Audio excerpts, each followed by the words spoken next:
నిన్న ఒక కస్టమర్ వచ్చారండి. ఒక బ్లౌజ్ తీసుకొచ్చి సాటర్డేకి కావాలి అని అడిగారు. అయితే డిజైన్ అయితే చెప్పారు కానీ నాకు అర్థం కావట్లేదు అనమాట. ఎన్నిసార్లు చెప్పినా కూడా డిజైన్ అనేది తను ఏం చెప్తున్నారో నాకేం అర్థమవుతుందో తెలియట్లేదు. అయితే నన్ను ఏదైనా శాంపుల్ పిక్ పంపించండి, లేదంటే ఏదైనా డ్రా చేసి పంపించమన్నాను. ఎందుకంటే మనం అర్థం చేసుకుంది ఒకటి, వాళ్ళు చెప్పేది ఒకటి అనుకుంది, తర్వాత మనకే లాస్ అవ్వాలి. ఇది కాదు నేను చెప్పింది, మీరు వేరేలా పెట్టారని. ఆల్రెడీ అలాగా చాలా జరిగినాయి నాకు. అందుకని చెప్పేసి ఎందుకన్నా మంచిదని చెప్పేసి శాంపుల్ పిక్ పంపమంటే లేదు అని ఇలాగ డ్రా చేసి పెట్టారనమాట. నెక్ దగ్గర పైన థ్రెడ్ వస్తుంది, మధ్యలో బార్డర్ వస్తుంది అనమాట. సో అడ్డంగా పైన ఒకసారి చూపించని చూసారా, ఆ మోడల్ అయితే వస్తుంది.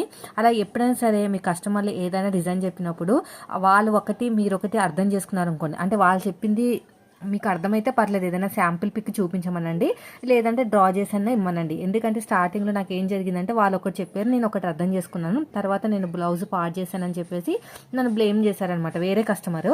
సో అప్పటి నుంచి నేను ఇలాగా ఫాలో అవుతున్నాను, మీరు కూడా ఫాలో అవ్వండి.